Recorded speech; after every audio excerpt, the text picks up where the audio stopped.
The Mindful Medic podcast is proudly sponsored by the Medical Benevolent Association of New South Wales, ACT. The MBA is an independent charity that has been supporting doctors in New South Wales and the ACT since 1896.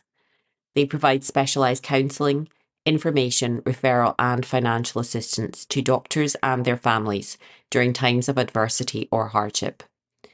Their aim is to provide non-judgmental support so that the doctor or family member recovers their well-being and independence and, wherever possible, returns to their vocation. Their services are free, specialised and no referral is necessary. All contact is kept strictly confidential and they are independent of any regulatory body. The main call to action from the charity is, if you are in a position of leadership, what are you doing to support your own well-being, first of all, but what are you doing to support the well-being of the rest of your team, your organization, and individuals? If you are struggling, it is okay. It is okay to experience, emotional reactions to the trauma and the challenge that we are exposed to as part of our jobs. That is normal. Rachel Wellman says you can't expect people to walk through water without getting wet. It's essentially the same thing. So, if you need a space to share some of that, have a look at the Doctors in Distress website and reach out to those who are around you.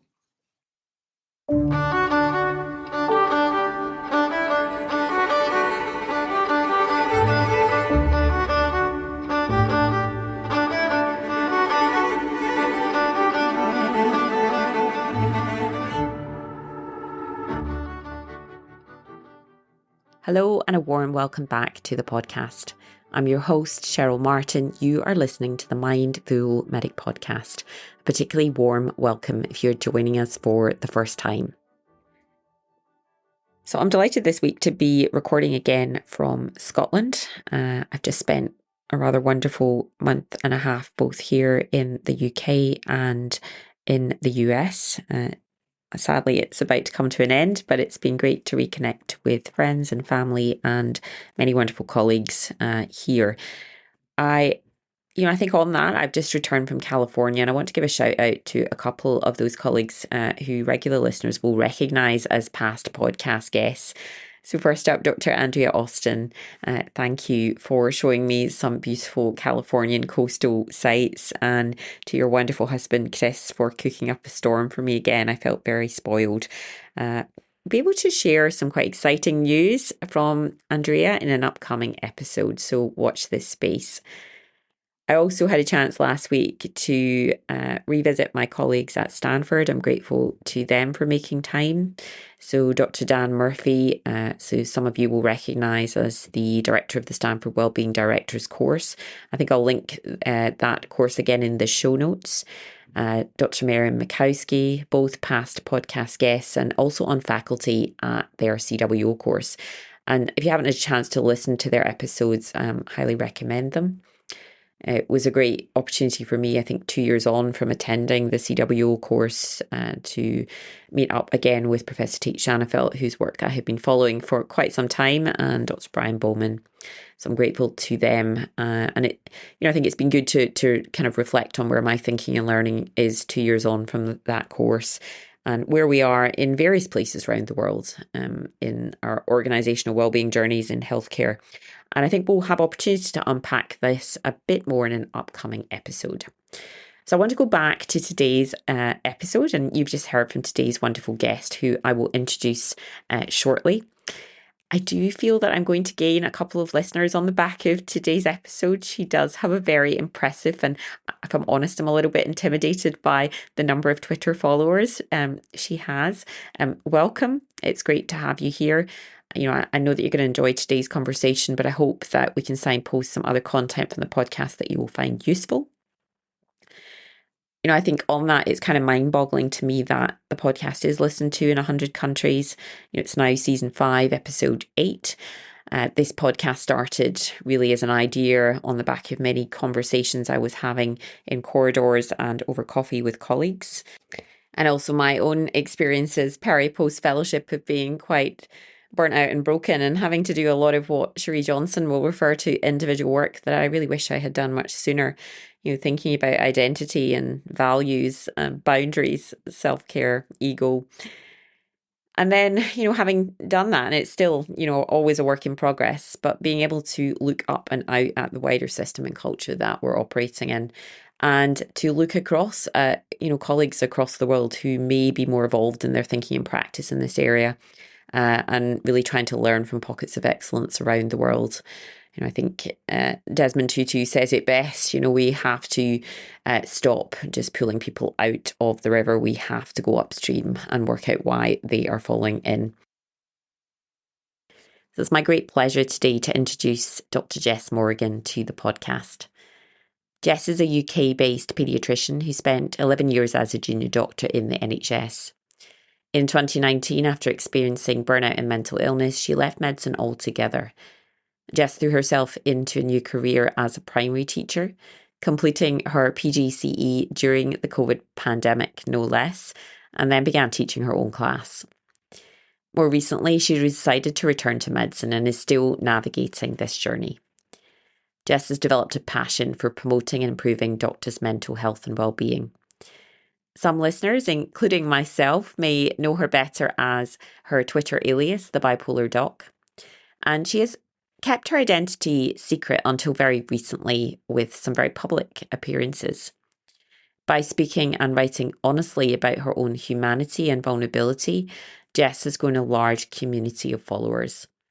She's currently a leadership fellow at the Royal College of Paediatrics and Child Health, working on a project to support paediatricians to have long, sustainable and thriving careers in their profession.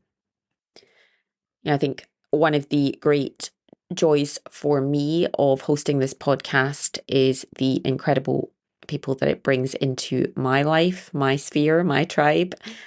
I do feel that we are building a global community of practice. I'm very grateful for all of their time, their expertise, and their connection. I think one of the overarching messages you will hear today is that you are not alone.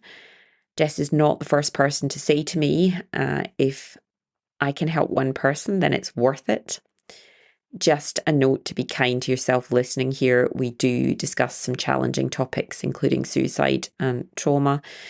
If you need to take a pause, please do so. Please reach out to a friend or to a colleague, and please access the resources that we signpost through the conversation and which are listed in the show notes. Without further ado, let's get into today's conversation.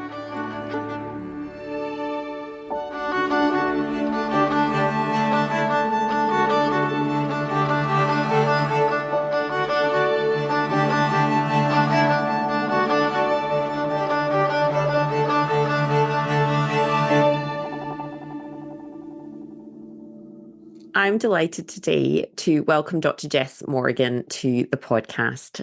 Thank you so much for making time. I think I said to you, it's really nice to see your face and to have a name to a face now. For so long, I knew you as your Twitter handle. And though we did connect a few times, it's been lovely to actually, albeit virtually, hopefully we'll follow that up in real life shortly, but to meet you more recently, and thank you for making time to talk to us. I think there's a couple of very important things that we want to talk about this morning, and you become a very important voice in this space. Welcome. Thank you. I'm super excited to be on the podcast, to be honest. So I've mentioned that many of our colleagues perhaps know you better by your alias, your Twitter handle, the Bipolar Doc. I'm delighted that I now know you as Jess. And, so I'd love, in the spirit of that, if you could tell my listeners more about who is Dr. Jess Morgan, and, perhaps with reference to your early career and aspirations for medicine and paediatric training. So I was one of those kids who always wanted to be a doctor from probably the age of 9. I think before then I wanted to be an actor. So there's always been a creative kind of, part of me. And I've loved, the stage and all of that. But I really parked that and threw myself into medicine. When I was 11, we moved to France, my family and I. And the system there is very different. School is very different. I did the French baccalaureate, and then So sorry, medicine. what is that? The French baccalaureate. So in England with A levels, you only do 3 or 4 subjects in a lot of depth. In France, you do all of the subjects right up until the end. So I did about 12 subjects. And I was in the science branch because I knew that I wanted to do like medicine. So I was doing more hours of maths and physics and chemistry and biology, and they were weighted higher in my end of year exams. But I also had the opportunity to do Spanish and Greek and philosophy and French all the way through until the end. Wow. So you could say like much broader. But what was really interesting is then when I came back to the UK for medical school, I was returning to my home country, but I was an outsider. I was in everybody else's eyes, I was French. There were 3 Jesses in my year, actually, and I became French Jess. And I didn't want to be French Jess. In my mind, I was returning home. And so, you know, to say that France and England are both Western countries, you know, the culture in many ways is very similar. Actually, I honestly felt so lost when I arrived back. And I think that's actually given me a small amount of insight into what some of the international graduates feel. I'm not saying it's the same at all, but that feeling of, you know, being thrust into a system that you don't understand. I had no idea how the NHS ran. I didn't really know what the role of the doctor was in the UK. The system is very different in France. They have private health insurance. Your GP kind of, you know, sees you for some things, but you can self-refer to a specialist for tertiary care. It's a very, very different model. So when I arrived, I did find it really difficult. I did what I knew best, and that was throw myself into work. And I became this very conscientious, very studious med student. I did well in my exams and things. And I knew from quite early on that I wanted to do pediatrics. So I think probably from even before I started medical school. So Do you know why that is? Any idea why you had, very early aspirations for medicine? I didn't know then, but I know now that there is this massive child part in me.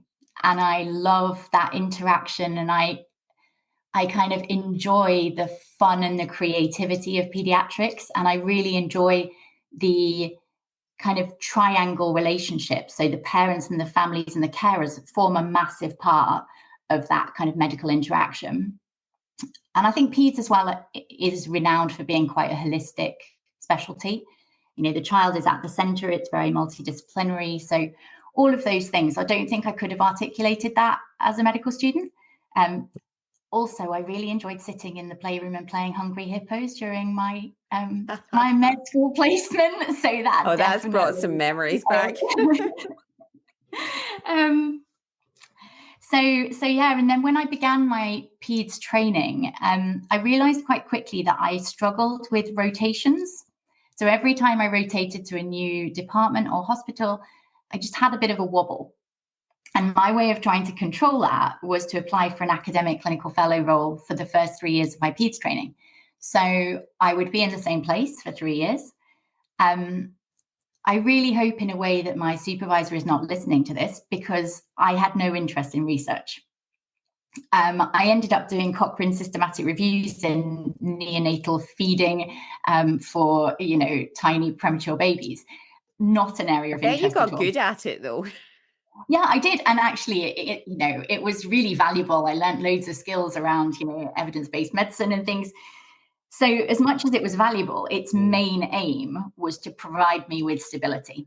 And actually, that was the point in my career, those first 3 years of peds training, where I was absolutely thriving. I loved it. I had a sense of belonging and connection and stability. I was doing all my peds exams. I also got married during that time. So there was loads that was lots wonderful. happening.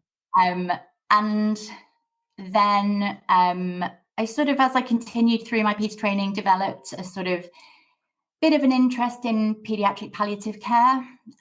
Again, I think it touches on what I was talking about a minute ago about, that holistic connection. For me, it's not really about the LPs and the intubations and things. It's very much about the humanity and the communication and the connection with families.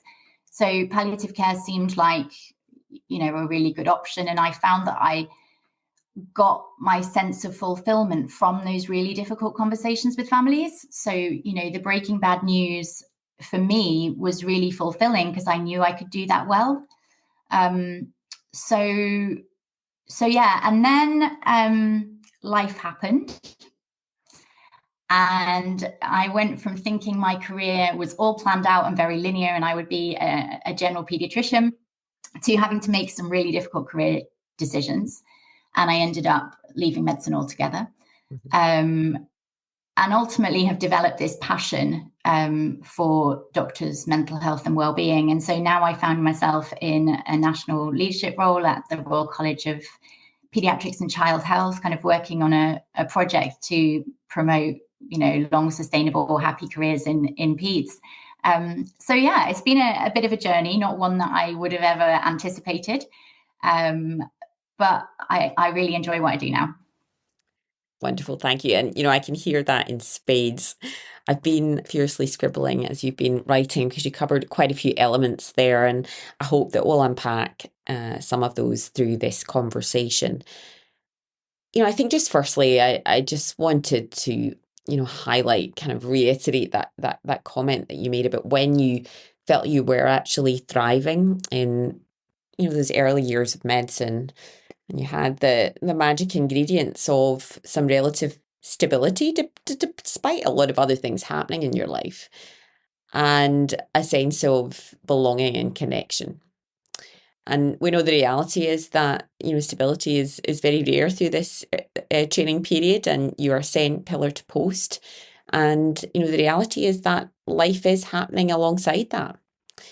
And so we might speak about that a bit more as we go through. I think the other thing that really stands out for me is that you have this huge creative side to you, but you're also a teacher, and we're going to talk a bit more about your teaching. I love that you described yourself as a reluctant academic. I do feel that you are combining a lot of those skills in the work that you do now, which I want to go on to talk about. I think I mentioned that, you first came into my world, and I've been following your work in the UK in particular as, a notable advocate, particularly for clinician mental health, well-being, and safety and professional fulfillment in the workplace.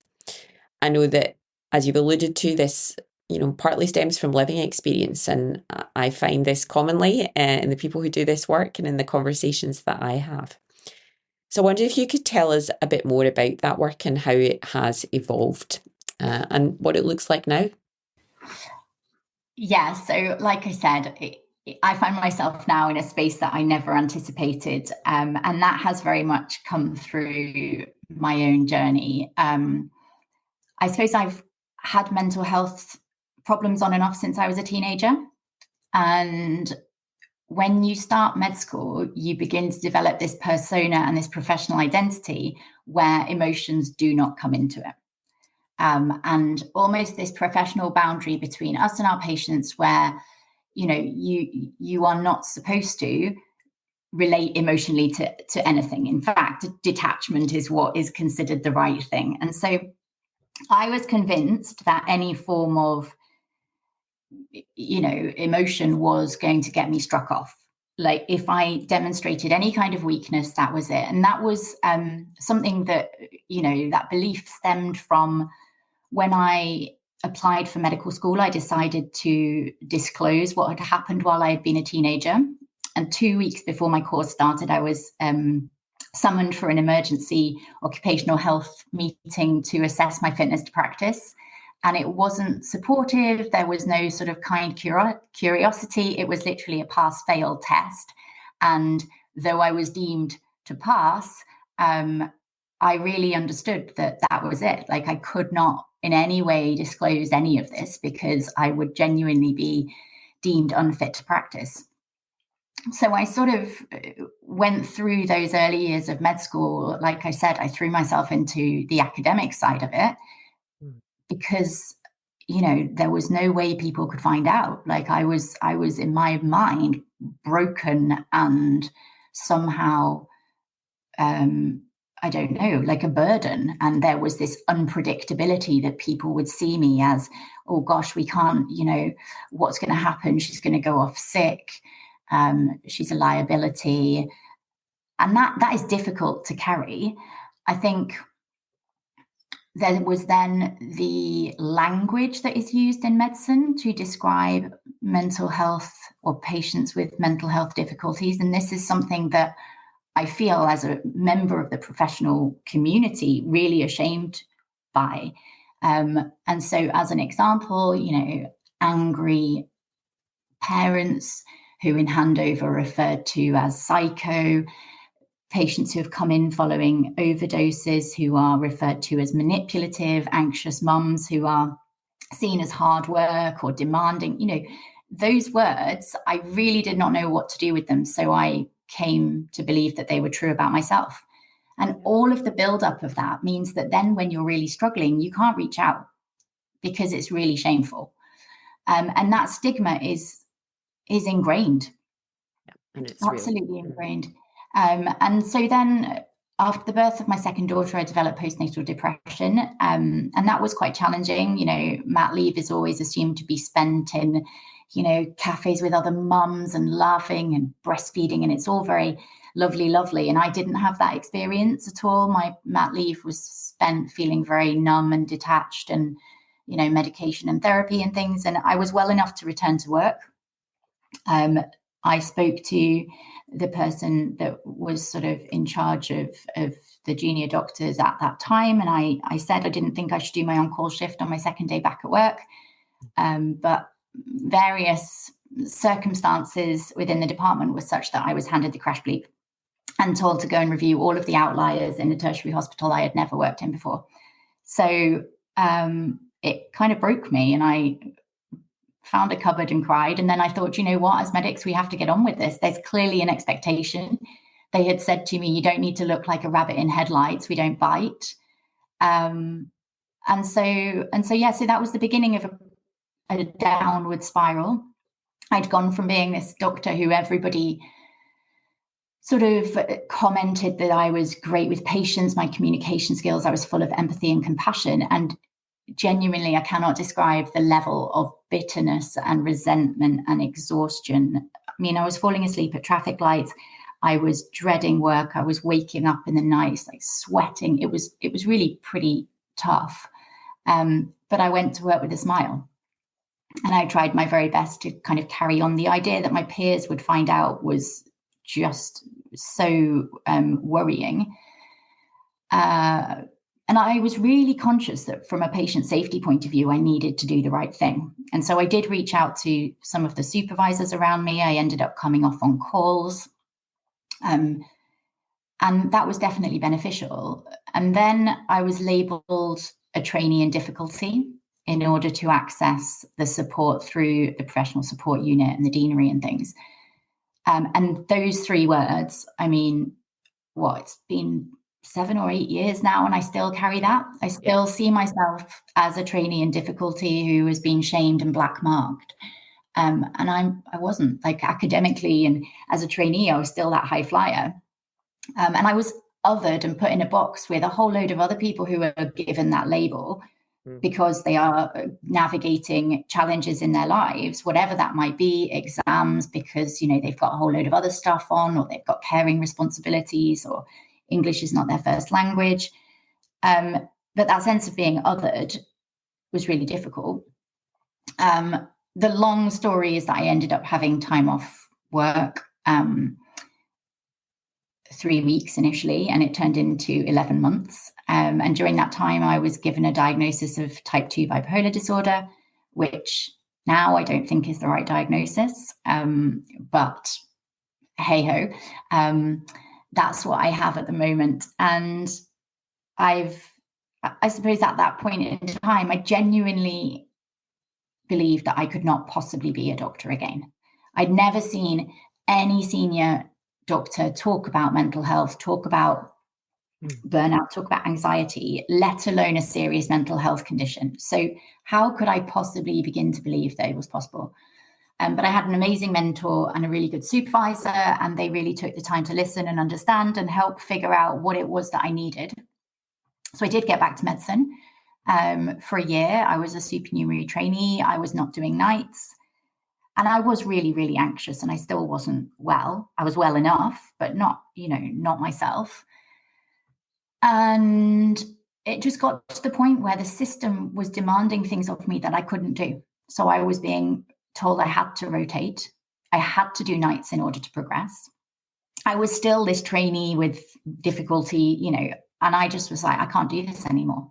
So I convinced myself that I was empowered and had choice, and I decided to leave.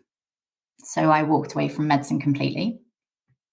And I look back now and I think I didn't have choice. It wasn't choice at all. I was backed into a corner, not by individuals. I don't blame anybody for this, but by a system that does not look after or support the mental health of doctors. And really it was, to some degree discrimination, I suppose, as I say, not by individuals. Anyway, I threw myself into a new career because in my mind, you have to do, there's no sort of sitting and not doing. And so I retrained as a primary teacher, as you do. And an amazing experience. And we can talk, more about that. Yeah, and I definitely want to go on to talk about your teaching, but firstly, thank you, Jess. I just want to acknowledge your story, and I know this doesn't get any easier to share, and I'm conscious you've been doing it very publicly, particularly recently. I think the thing that stands out for me is how isolated you felt through this period, and I know that I feel like I hear versions of this story all the time, and as you now know, that when you become safe space for your colleagues, you invite these stories in, and I really feel that we hear them much too frequently. The stigma and the shame is real, but I think aside from the fact that I just wanted to say I hate the term training in difficulty, but I'm also conscious you were a young mum at this time. So you had 2 young children, as if that is not a hard enough job. And then you're battling not only unwell, but against a very restrictive system. And, I know you can be more objective about it now. And I know that the work you do and the conversations you have with colleagues, but did you have any sense, of how difficult this was at the time and what you were facing? I think at the time I had no sense of how difficult it was. It was literally head down, you have to do this because everybody else around you is doing this and they are completely fine. I really had no sense that anybody else carried this stuff. It was really difficult when I was at my most unwell. My husband told me recently that he was thinking of taking a sabbatical in order to be able to get through it. I had no idea at the time. Yeah. We ended up employing a nanny for a year or 2 years in order for me to be able to return to medicine. That was something that we'd never anticipated doing. But, even financially, that was a huge commitment. But one that we were happy to take because in our minds, like long term, I would then have a career that I loved. Medication, that's been really hard, finding the right balance. There were loads of side effects, didn't talk about those, didn't tell anyone, nobody asked. Therapy, trying to juggle therapy with work commitments, getting away on time. I mean, work were really good, and my half day, they allowed me to finish in time to get to therapy. But, therapy isn't just about the hour that you spend with the therapist. It's really hard. I used to leave and be in bits. And so having that time in that headspace, both before and after, and therapy is a really interesting and empowering experience. I have learned so much through therapy about myself that has allowed me to be able to find the words to talk about all of this and understand what helps me and what doesn't help me. But equally, in some ways, it's quite an isolating experience because not very many people have the privilege to have long-term therapy. As a family, we've made a financial sacrifice, I suppose, that it's become part of the cost of living. And it's not cheap. Obviously, I feel very, very privileged to be able to afford that. But, you know, therapy is risky. It is traumatic. You don't know what you're going to unearth. And it's not infrequent that I sit sobbing in therapy like a small child because I am reprocessing kind of, I hate the word trauma, but essentially it is trauma from childhood. And you then have to close the therapy door. I mean, I do it online, but, you know, metaphorically. And then you have to go back to life. And I go to pick my children up from school and pretend everything is absolutely fine. But it's not something that anybody talks about. It's also very brave. Maybe, yeah.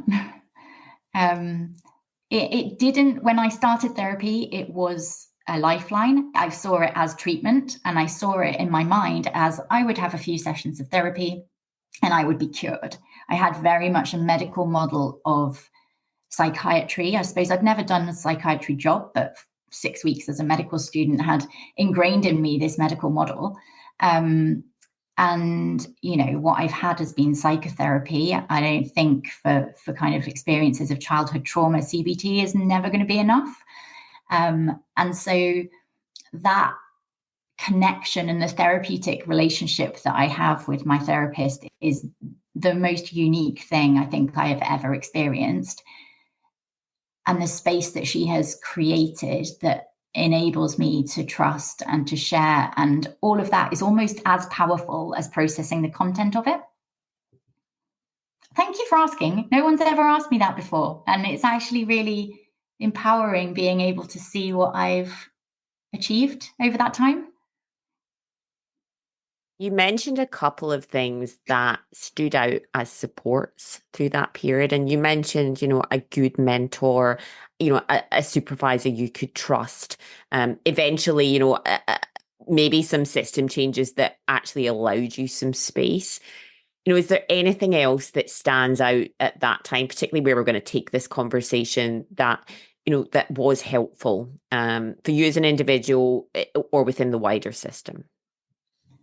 So I think for me as an individual, this was about having a kind of safe space, a space where I trusted and I knew someone had my back. And so my supervisor was amazing. She literally had an open door policy, and I would go frequently. It wouldn't be a meeting. It wouldn't be a portfolio review. It would be, my door is open, come and have a cup of tea. And if you're crying, that is totally fine. I will just sit with you. And a lot of people aren't courageous enough to do that. So that was one massive part of it. Two was that I had lost my sense of purpose. And so finding that and working out what I was good at again. And I know we're going to talk about teaching, but teaching was something that I always connected with and was always told I was good at. So being able to do that, there were parts of clinical care that I was quite anxious about, that I felt were a challenge. And yes, I wanted to push myself and be able to do those again, but actually having the time and the space to do the things that I was good at and comfortable with was really valuable. So I love teaching, and I began to develop this interest in doctors' wellbeing at that point. And I began to share my story very tentatively, first with individuals in the department, and then at regional meetings, and sort of there's a supported return to training system in the UK that has now begun for anybody who's had more than 3 months out of training. And so I was sort of loosely involved in the early stages of that, and that gave me a lot of purpose. But you mentioned earlier on about when you begin to talk about this stuff, others come forward. And so that was what was happening. Other people were beginning to see me as a kind of, you know, safe person, a space where they could also be courageous enough to speak out. And initially, I didn't really know how to do that. So let's go here, because I think this is interesting. You know, that very first time you spoke to, you know, a small group of colleagues, do you have any memory of that? Because I imagine that was immensely challenging the first time. And, you know, any insights and how it has been subsequently and how it's evolved? Yeah, I think you've hit the nail on the head. It was hugely difficult. I did it the first, I don't know how many times I did it. Like I would be in tears afterwards. It was just like reliving the whole experience. But in my mind, if I could help one person feel less alone, it was 100% worth it. And so, Yes, that's exactly what Jeff said to me. And in fact, two other colleagues have said that too now. Mm. yeah, Sorry, and and that's just yeah, ultimate. But that's the reality of it. I think you know what it feels like to be in that place. And so when people within the department, I cannot tell you the number of people within the department who suddenly opened up. And I'm talking senior doctors who I worked with for years, who I knew nothing about, were telling me about intricate challenges that they were either facing or had navigated. Um, it was powerful. But I think it's also really difficult as a junior trainee. You know, I was an ST5, so 5 years into my 8 years of pediatrics training. I wasn't mental health trained. I didn't no, really know what to do with any of it. that's the problem because you're suddenly overwhelmed with other people that feel that they can now reach out to you. And so, yeah, I mean, I know that you had some a therapist that was helping you to navigate this, but I imagine that was, that's an extra burden on you, as you're doing this work. Yeah, and I am really fortunate to have my therapist. I think what I've realized now, because it still happens as I share my story, this is all more objective now because I've spoken about it, quite a bit. I share what I'm comfortable with sharing. There's quite a lot of my story that I don't talk about because it's too raw. And I know that if I did talk about it, I would be in bits. Um, but actually having people around me to talk about, but also that objectivity to say, I'm not here to fix people. I am not here to take on their stories. I'm here to identify the people who need signposting, work out what I can do, and then leave it and empower them. And that's been really transformative. Wonderful. So I am fascinated by the fact that you did. I mean, knowing a little bit about you now, yeah. I mean, you went and retrained as a primary teacher as well, and I think this has given you this whole other dimension. And we had a fascinating conversation a few weeks ago, which you were talking about that deep understanding of what it actually means to be a good teacher and how that translates to the clinical space. And I think it's also interesting to how it's translated to the work that you're doing now. Tell me a bit more about that. So I think I went into teaching a little bit naively. I thought I could be this person who created relationships, longitudinal relationships with children and young people. I could do the teaching that I loved and was good at. And then I started my PGCE and went into schools and just realized I knew nothing about teaching, literally nothing. And that teaching in medicine is very didactic, very based on the needs of the teacher. So you'll get somebody to come in and speak about their area of interest, but there is no thought for the audience. And actually, so, my role as a teacher now, I see it as facilitating learning. And that involves creating an environment that is conducive to learning. And that would look different for every single lesson and every single child.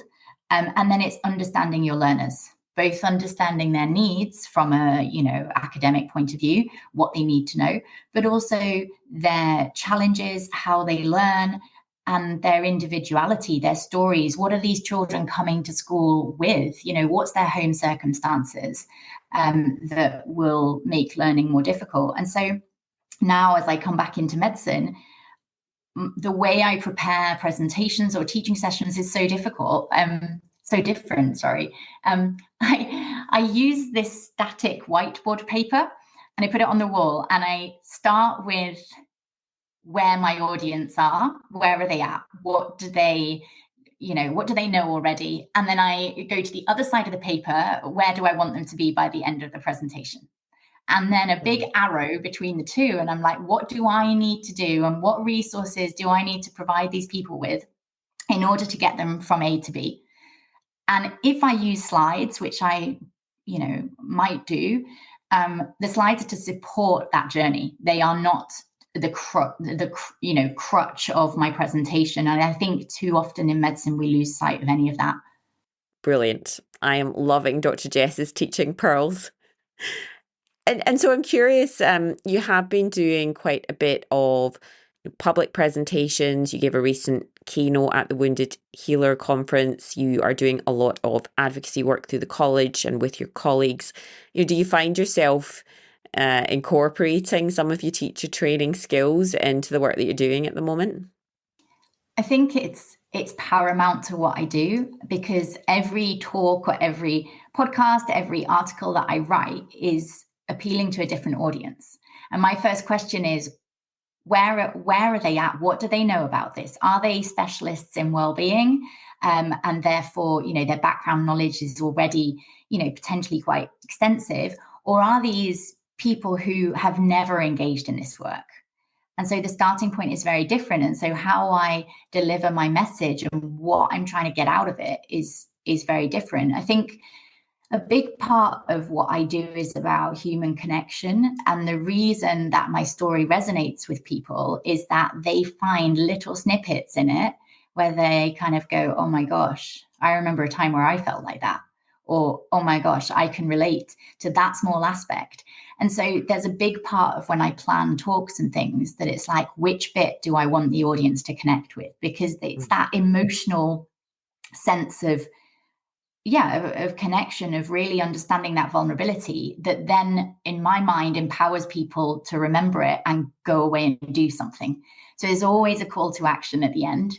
There's always a one thing that someone can go and do. It's not about a summary. It's not about this is the conclusion of my presentation. It's like, if you're going to take away one thing from this, I would love it to be this.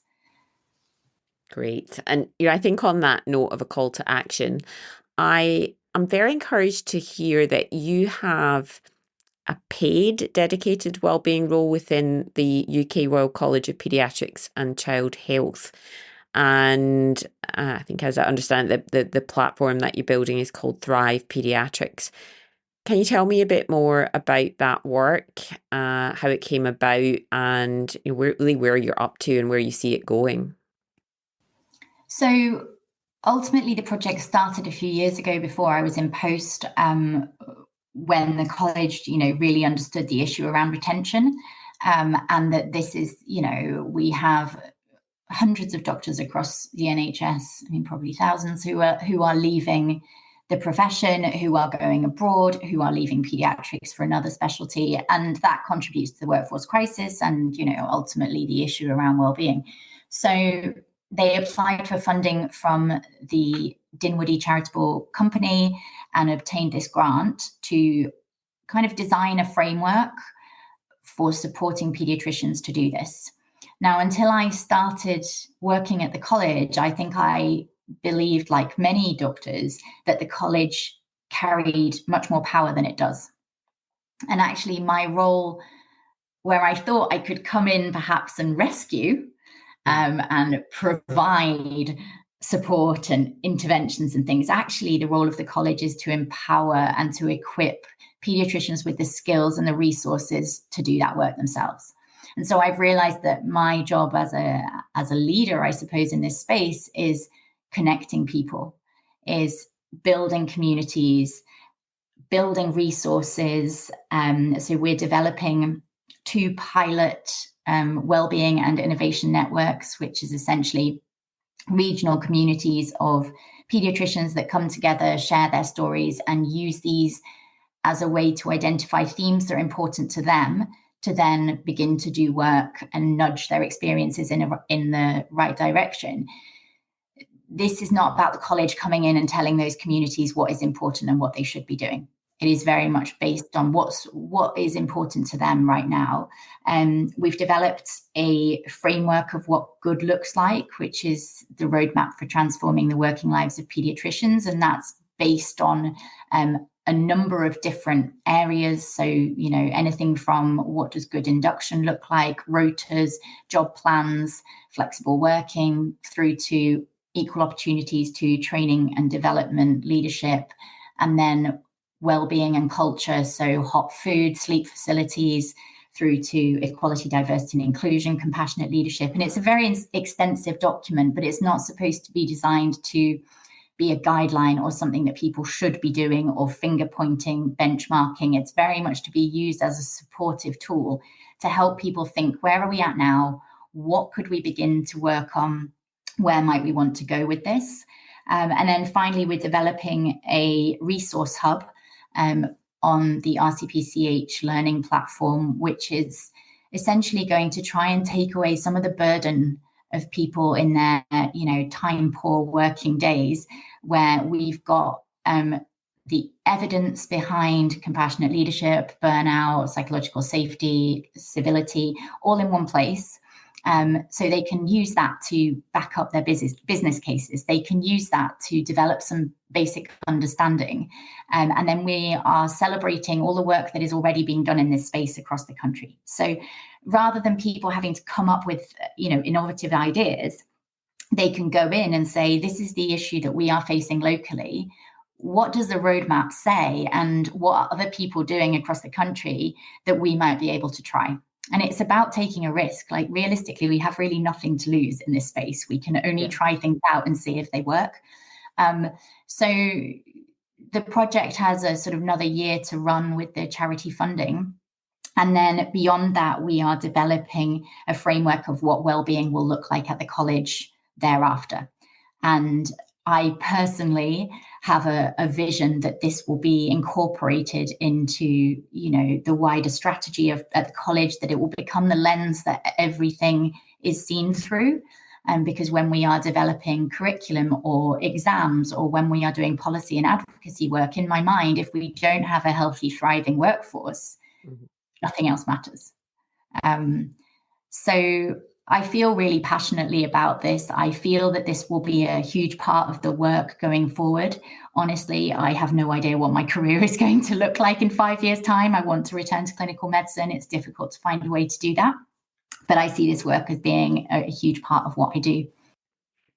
Thank you, Jess. I think we're very fortunate to have you and your colleagues leading this work in the UK. I think you very eloquently described there that this is the lens through which we need to view all of the other elements. It is core business. We have to start with our people, our most precious asset in healthcare. If we cannot retain, support, and look after them, we're not going to be able to deliver the high quality, safe patient care that we aspire to. I know people who regularly listen to this podcast will have heard me on this topic ad nauseum, but I'm also, very keen to celebrate excellence where and when I see it. You mentioned a few of your colleagues who are doing great work. So a few past podcast guests, Dr. Anna Baverstock, who was on a few months ago, who is essentially in a chief wellbeing, organisational wellbeing role, which is very encouraging. You mentioned the Being Better Together team, Dr. Chris Turner from Civility Saves Lives, Dr. Adrian Plunkett from Learning from Excellence, who are all past podcast guests, and you managed to get Professor Amy Edmondson's work in there too.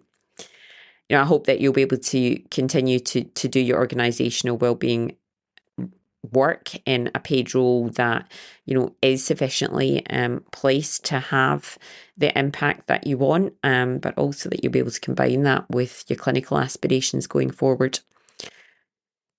You did mention some of those statistics around retention and recruitment and leaving the profession.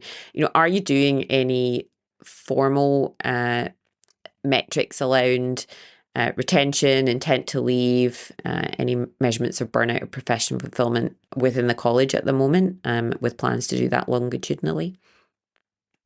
So there is a lot of data out there. Nationally, there is a trainee survey every year, and there is data that is already kind of being collected on that. So we don't want to keep collecting data without actually taking action. Yeah. So the data that we are collecting is using an innovative research tool called SenseMaker, which is designed on complexity theory. So the idea being that there are so many confounding factors that impact our well-being, it's very difficult to say, our intervention is working, because, ultimately what you might experience on one day, the next day you fill in the research tool. Actually, who knows what you're experiencing? Have you had breakfast? Are you struggling at home? But this is about, as a researcher, if I analyze your story and experience, I put my own biases on that. So a story that you might perceive as being quite negative, I might look at and go, oh, wow, Cheryl's had a great day. So this is about people writing their own experiences of what it's like as a pediatrician right now, and then analyzing it themselves. And there are various metrics that we are looking at that give us an idea of what it's like at the moment on the shop floor. And that enables us to identify themes and then develop the resources based on the themes that are coming out.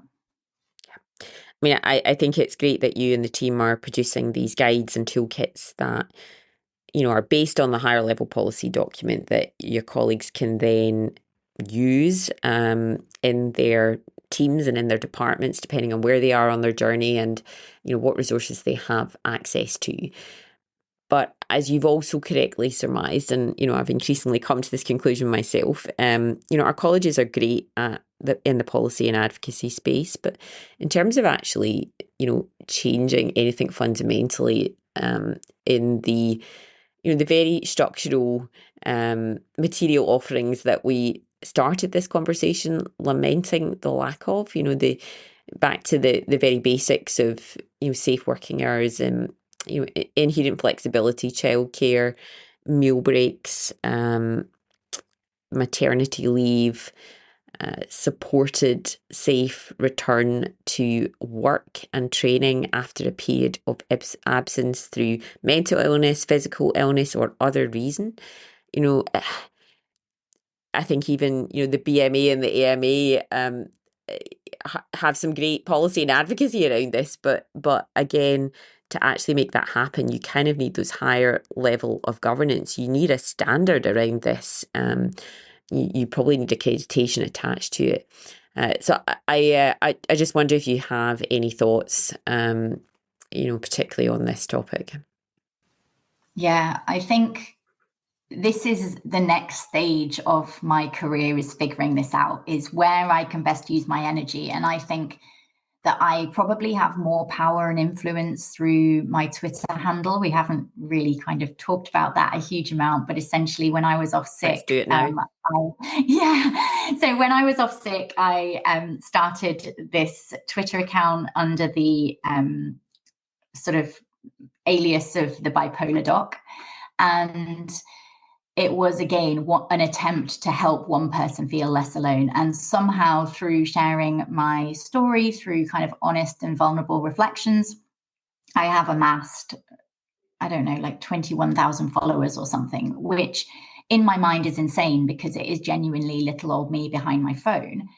But actually there is something about people resonating with it because fundamentally... I hope that tells you are far from alone here. Yeah. And I think so. I realize now that is where my power and maybe my strength lies, is connecting people and bringing them together. And so the way I see this work moving forward is actually about mobilizing a community of people like you, like Anna, Adrian, Chris, all these people who are already working in the space, and thinking, how can we each use our skills and our expertise to move things in the right direction? And everybody is influencing a different aspect of these issues, whether it's, Simon Fleming and culture, and whether it's Chris and civility. All of that comes together and does begin to shake things up. Yeah, I'm recalling Ria saying something very articulate about this, that all of these elements are part of the one whole, essentially. Yeah, 100%. And, I can only do so much personally, but with other people, I can do and achieve so much more. And so another thing that we haven't spoken about in terms of that wider advocacy work that you're doing, you are an ambassador for Doctors in Distress, as I understand it. And, again, I think yourself, the Doctors in Distress network, and, many of the people that we have mentioned, amongst others, were very much rallied around when recently, and again, I'm following all of this kind of remotely, the NHS practitioner health funding was about to be discontinued. And really, thanks to a very public outcry and really people rallying together, that was overturned and will continue, at least for the time being. So can you tell me a bit more about Doctors in Distress and about the work that they do and the work that you're doing in a supporting ambassador role? I understand it's a charitable, not-for-profit. Yeah, that's right. So it was set up by Amandip Sidhu after the death of his brother, Jagdip, who was a cardiologist, and he died by suicide a few years ago.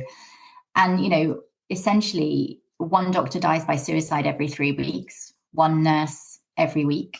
And that is a terrifying and devastating statistic. And ultimately, that could have been me. It wasn't. I have a voice and I have the ability to take action in this space. So the charity does a number of things.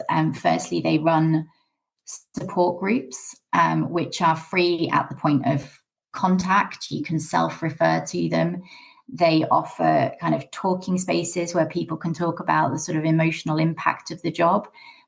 Some of these sessions are more creative. So I did a few years ago a creative writing kind of group with them, which was lovely. I think they've done photography, and they also do more kind of sessions that are where they have people come and talk about their lived experience, trying to break down that stigma and prove that it is okay to have these conversations. So if anybody is UK based, any kind of health professional that feels like they're listening to this and things are tough, go on the Doctors in Distress website and have a look, because you do have access to that as a port of support. They also run campaigns, again, aimed at kind of raising awareness and reducing the stigma. They have currently with Adam Kay, who is a previous doctor and now comedian and writer. He and the charity have organised a national memorial tree planting campaign. I saw that.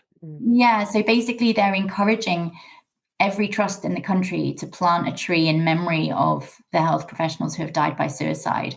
And this is kind of in response to the BBC dramatisation of Adam Kay's book. And there was a scene in that where they planted a tree for in memory of one of their colleagues. And this is not only just a sort of tokenistic, let's plant a tree and take a moment of silence. This is really about trusts committing to supporting the well-being of their staff. Doctors in Distress are also kind of organising a national Memorial Day in memory of those doctors, which is going to be on the 17th of September. And I really hope that that's something as a community that we can use our different platforms to kind of promote, because I think if we can move beyond our sort of little echo chamber of people who are already engaged in this work, if we can raise awareness, if we can get this out to the public, we don't want any more trees. Exactly. We don't want any more trees.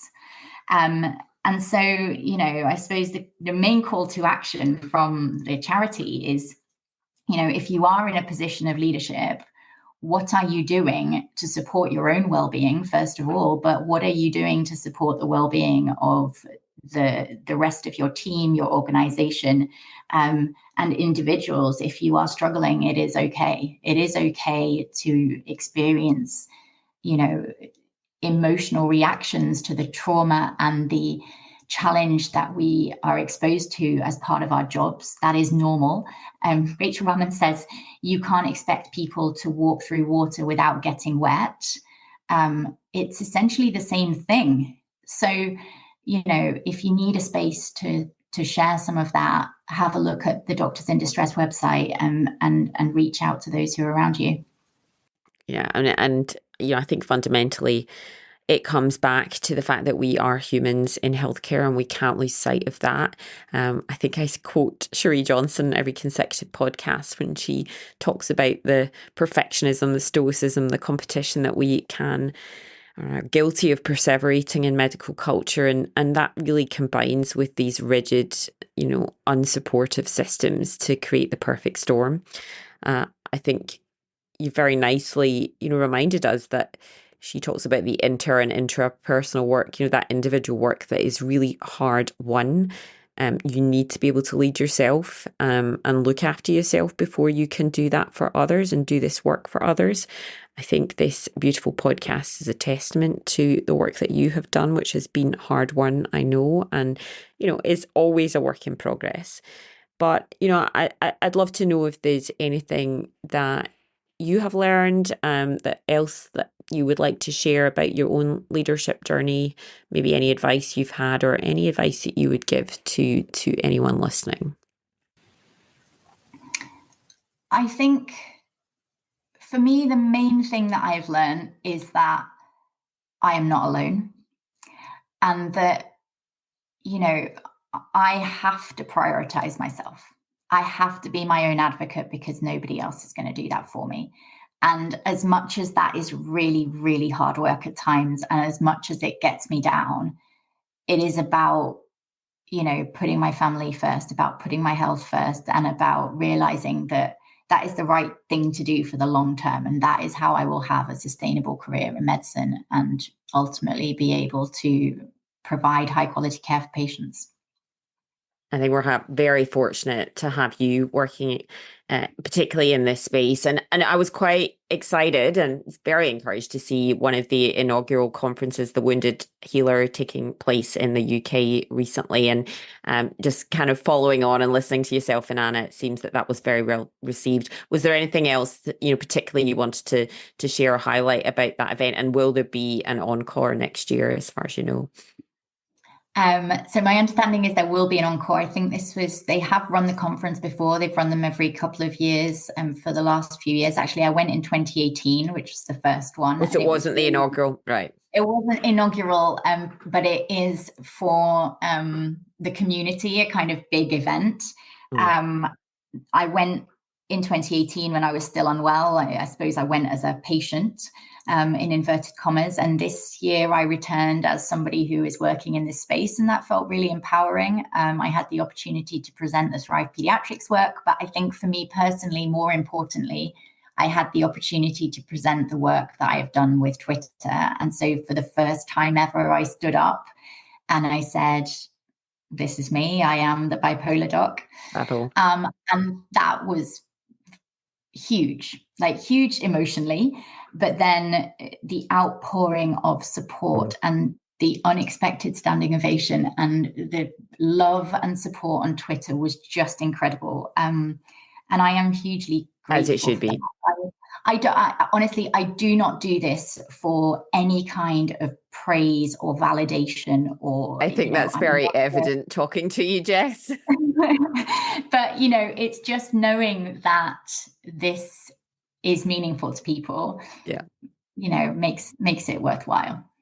And, I think you did mention to me a few weeks ago that, there still is a lot of individual work that we are having to navigate because we actually have to heal ourselves and prioritize ourselves, and particularly when we're unwell or we're struggling, and that has to be, and that is often stepping away. But, longer term, we really have to think as a collective about the system and the culture and the wider organizational aspects. And I know that's where your lens and attention is now. And I think you said there was a glimmer that those conversations were starting to be had. I think that's probably how I felt at the Australasian Doctors' Health Conference a couple of years ago when I attended that. And these things do gather momentum quite quickly. So, maybe any reflection on that, and again, where you would like to see this work go, because I know that I can see you being someone who is going to be operating and leading in this area. I'm glad you can see it because I still can't see it completely. But I think there were conversations about that kind of thing. Anna has become a really good friend of mine, and we often talk about some of the system level change that needs to happen. I think in my mind, there is something around getting the basics right. If we can actually, things that are so simple, tea and coffee. in being able to access a fridge, being able to have a locker where you can store your belongings, being able to park your car and not have to arrive at work an hour and a half early, which is what I was having to do at the point where I was really unwell. This is all So that well-being. This yeah, is 100%. well-being. This is well-being. And then there's something about providing space for people to process the emotional impact of the work and actually naming it as trauma. Like, we experience trauma every day and we don't do anything about it. And then I think the third aspect of it is the culture, and thinking about how we can work, educate, raise awareness around compassion and kindness and valuing people and building belonging within teams. Because for me, that is a core thing that costs no money, that we all have the power to be able to do. And I think that is probably where my influence lies the most. And because I don't have money at the moment, I do not have a really high position in terms of influencing policy and, NHS England, plans and strategies. But I do have the power to influence the way people talk to their colleagues, the way they interact with one another. And I know that has a huge impact. Yeah, and I think we come to this time and time again, that critical work unit team, the leadership of that unit and how you establish psychological safety, and then get all the basics, those material offerings that we've talked about, right? That starting there is a very good place to start. And as you say, all of that's not all expensive. Some of this is actually very cheap, but we know it's effective. I think the only other thing to add, and this where expense potentially does come in, but we've talked a bit about the values of therapy, psychological support, and we're starting to see pockets of dedicated psychologists for departments. And so I wonder if you've seen any of that happening in the NHS or in the UK, and what if you've got any thoughts about that access. Yeah, there are departments that have access to psychologists, and I think that is very well received by colleagues. I don't know if there is sort of hard evidence of the impact of that, but anecdotally, there are an increasing number of organizations that run Schwartz rounds.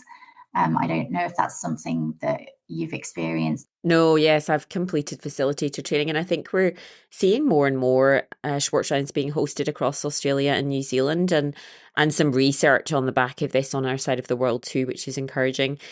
My impressions are that this is a really good, particularly across the organisation, community intervention where you can actually bring together a diverse group, create safe space for listening. It's that community culture of compassion piece. So I think it shows a lot of promise. Yeah, space for sharing, multidisciplinary, the concept that you can be vulnerable and honest and reflect on that more kind of human emotional stuff. But I think that this is very much about just kind of making the conversation everyday chat, and whether that doesn't have to be mental health. This is about saying, oh my gosh, I have had a really tough day. That resus was so difficult. And let's just sit down and have a moment to reflect on that, and the day you stop feeling like this, Jess, is the day you need to stop being a doctor. A registrar said those words to me when I was, I think, 3 or 4 years into my PEDS training, and that changed everything. I suddenly went from being this really sensitive, weak person to, do you know what? Maybe I'm not that, and maybe my emotions make me a better doctor. So, those corridor conversations, I think, are just as valuable as the brave kind of spaces that we can create for sharing. Before we go on to the closing questions, this has been wonderful.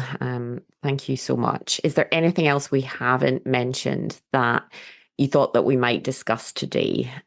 Any messages that you want to share with listeners? I suppose one last thing that I would say, and it goes back to those devastating figures of suicide in doctors, is everybody that is listening still has a voice. And so we can use those voices, no matter how tiny you think your voice might be. You have a voice to be courageous and to share your own personal humanity and vulnerability. And if we can begin to do that, if we can begin to have these conversations, I genuinely believe that when doctors are in distress and struggling, they're more likely to be able to reach out. So, yeah. Anything, we love books on this podcast. It could be books or listening or viewing, anything that you have read lately. It can be related to what we discussed, or do you know what? It could just be something really cool. Anything that might help my teaching skills would certainly be well received, although my book list is getting far too long. So, like Anna Baverstock, I absolutely love Brene Brown and will be forever thankful to her for introducing me to Brene's Great work. choice. Atlas of the Heart is amazing. And I would totally recommend that for understanding emotional literacy and being able to put all of this stuff into words. Listen by Catherine Mannix. I don't know if you've read that. So she is a palliative care consultant who does a lot of work around destigmatizing death. And Listen is all about the power of holding space and not jumping in and really listening to hear what people are saying, both, in the context of, I suppose, death and dying and end of life care, but also in our everyday lives with our colleagues, with our patients, with our friends and families. So that book was really instrumental in changing the way I communicate with people. So yeah, read it. Wonderful. No, I think that's a perfect choice for this conversation. So now we're on to the more traditional ones. What does well-being mean to you at this time, professionally and personally? Because it means different things to different people. So I've kind of come to see my well-being as 3 concentric circles. In the middle, there is me, and there is what I can do myself. And we've talked about this. This is about me now understanding that I am the only one who can set boundaries. I am the only one who can stop using WhatsApp on my personal phone on my non-working days. I can actually respect leaving on time and taking annual leave. And then around that, I've got you, my colleague, my friend, my relative. It's how I communicate with you, how I interact. The idea that if I am kind and compassionate to you, not only does that improve your well-being, that improves my well-being. That makes me feel like warm and fuzzy. And then the outer circle of that concept of well-being is us as a community. And we've talked about that lots today. This concept, whether that's within our team, within our organization, we can influence the systems and the culture. We all have the power to do that. You do not need to be in a position of leadership to do that. And so once I realized that I have that influence, that is empowering, and that helps my well-being as well. It gives me meaning and purpose and a sense of kind of autonomy, which, Professor Michael West talks about all of that in terms of our core needs as health professionals. So yeah. Lovely. And finally, I know it's school holidays at the moment, so you might bring your family in, but I'm going to start with you. If you could design a self-care Sunday, what would it look like? I think it would be a mixture. It would be a mixture of family time and me time. I think it would be family breakfast. I know a lot of your previous podcast guests have said that, but that is a lovely time of day. I think it would then be a trip to the local river or lake or reservoir. We would take. So where are you based? Give people a visual. So we are outside of Leeds, essentially. That's our biggest city, probably about 25 minutes outside of Leeds. We live in a little Yorkshire village in a sort of beautiful stone house with mullioned windows and sheep in the field opposite us. So I needed that visual. Thank you. I am incredibly fortunate to be able to step out the front door and have rolling hills and lovely countryside. And so we connect with that a lot, whether that is, through walking, through swimming, paddleboarding. So I think my, self-care Sunday would involve one of those activities. Last year, I finally joined a choir, and I think that is reconnecting with my creative 7-year-old self, and I love it. So I do it one Sunday a month for the afternoon for 3 hours, and actually the ability to do that is great because I don't have to commit on a regular basis one evening, and it is more than anything that sense of belonging. Coming together, I've got new friends, and then we have 2 concerts a year. So I get my kick from being on the stage. I love it. And then in the evening, we would have a family barbecue. My husband is an amazing cook. And so, yeah, that again is just coming together, connecting, taking a moment. And obviously, marshmallows on the fire is an added bonus. I mean, I'm there. I'm mentally there. But I am also, fascinated, and it's really joyful to hear that you're bringing in that obvious creative element that I do think we dampen down, through our training, and to be able to rediscover that side and integrate it, so important. Yeah, and I really owe that to Anna, because her creativity has inspired me. We've had lots of conversations, and I shouldn't need permission to be creative, but I think as a doctor, it is very much black and white. You are a scientist or you are an artist, and you can't be both. And actually, Anna and a few other people have made me realize that I can be. And creativity for me is not about being good at it. That is the beauty of what I do now. Is I am not good at art. I can't paint. I am not an amazing singer, but actually I don't need to be. I just enjoy it. And it's a space where I can just be me. And I can't believe that I'm about to say this because it's taken me 8 years of therapy, but it's that concept of like, you're enough. You can just be, you are enough. Oh, I can't think of a better note to end on. Thank you so much. And I'm thinking now, if we get you to Australia at some point, you have to come to one of the Creative Careers in Medicine conferences. I think Dr. Amandeep Panzer has been on the podcast.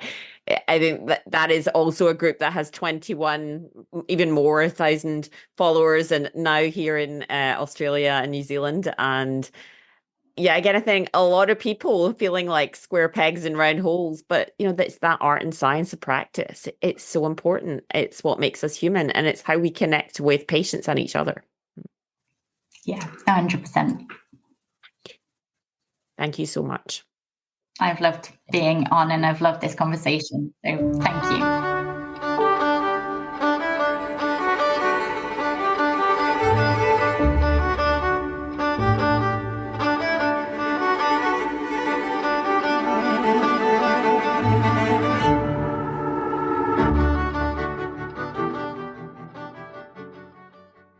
You have been listening to the Mindful Medic podcast with Dr. Jess Morgan.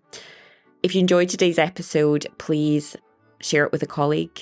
Please take time to rate, review, and subscribe. It really helps us grow this community of practice. I think I just want to reiterate, if anything's come up for you listening to this challenging conversation at times, please know that you're not alone. Please reach out to your own GP, reach out to a friend or colleague, and make use of the resources that we have listed in the show notes. If you are a new listener, I have signposted some guests and content that you might want to dive into next. Please reach out to me via the website if you have any suggestions for future guests or content that you'd like to hear. Otherwise, I do have some more incredible guests lined up over the coming months, and I look forward to sharing their episodes. So till then, take care. I think for me, the main thing that I've learned is that I am not alone, and that, I have to prioritize myself. I have to be my own advocate because nobody else is going to do that for me. And as much as that is really, really hard work at times, and as much as it gets me down, it is about, putting my family first, about putting my health first, and about realizing that that is the right thing to do for the long term. And that is how I will have a sustainable career in medicine and ultimately be able to provide high quality care for patients.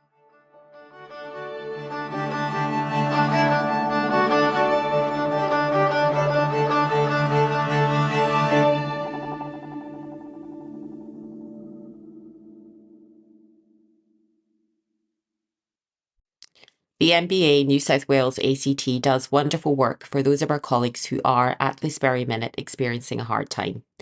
One way you can show you care about doctors' welfare is to go to their website, www.mbansw.org.au, and donate today. Knowing that their colleagues' care is a big part of these doctors' recovery, so please be part of the solution. All donations are tax deductible. If you can, please consider a monthly donation, as even small amounts collectively will allow them to plan their growth to support the increased demand.